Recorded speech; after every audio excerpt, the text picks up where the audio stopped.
Hej! Jag gör mina kläder. Särskilt mina skor. Och så guld här. Så jag får genom det här skämtracket.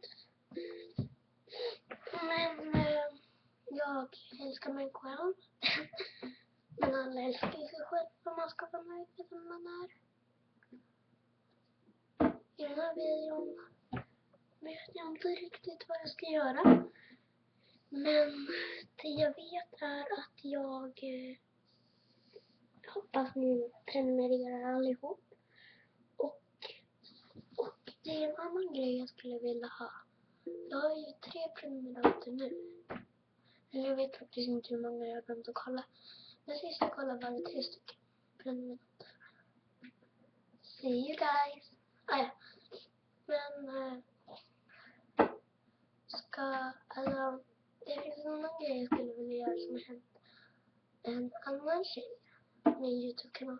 Hon har nämligen fått ett fanbrev från en tjej som är 9 år. Jag kommer inte ihåg vad hon hette, om hon skrev det.